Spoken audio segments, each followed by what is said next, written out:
২১শে জুলাইয়ের মূল মঞ্চে বারাসাত থেকে সাইকেল চালিয়ে সকালবেলা তিনি রওনা দিয়েছিলেন এবং এই মুহূর্তে ঠিক ধর্মতলার মূল মঞ্চের সামনে তিনি এসেছেন। দেখা যাচ্ছে যে সাইকেলের মধ্যেই তিনি কার্যত ট্যাবলো করেছেন, যেখানে তৃণমূল কংগ্রেসের যে সমস্ত সামাজিক প্রকল্প রয়েছে সেগুলো কিন্তু এখানে সাজানো রয়েছে। কি কি রয়েছে?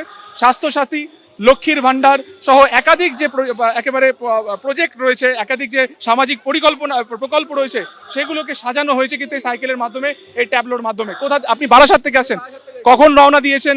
ভোরবেলা 5টার সময় রওনা দিয়েছি। ওটা কি সাইকেল চালিয়ে? ওটা সাইকেল চালিয়ে এসেছি। আমি আর আমার বন্ধুর সঙ্গে সাথী আছেন। দেখতে পাচ্ছি যে এটা কতদিন ধরে সাজালেন, পুরো একদম ট্যাবলোর মতন সাজিয়ে? এটা আমার আগে থেকে করা, 7 বছর বয়স। ট্যাক্সচারটা পুরো ছিল, ফ্লেক্সটা প্রতিটা প্রোগ্রামে পাল্টাই, লোকসভা ভোট, বিধানসভা ভোট, যা হোক আমার লোকালে সব করি। 21শে জুলাই প্রতি বছরই আসি, শুধু ফ্লেক্সটা পাল্টানো হয়েছে, কিছু ঝালাই টালাই খুলে গেছিলো, ঠিক করে কালকেরই ঠিক করেছি। বিধানসভার আগে এটা শেষ 21শে জুলাই, একটা বাড়তি উন্মাদনা একেবারে আবার আগামী বছর আমাদের মমতা ব্যানার্জির নেতৃত্বে বিধানসভায় পশ্চিমবাংলার তৃণমূল কংগ্রেসের সরকার হবে। আগামী বছর আমরা আরো বড়ভাবে আনন্দ করবো। এই 21শে জুলাইটাকে আমি ট্যাবলোটা সাজিয়ে আবার নিয়ে আসবো, সেটা আমি লিখেছি। 2030-এর মুখ্যমন্ত্রী মমতা বন্দ্যোপাধ্যায়, আগামীর মুখ্যমন্ত্রী মমতা বন্দ্যোপাধ্যায় আমার ট্যাবলোটাই আছে।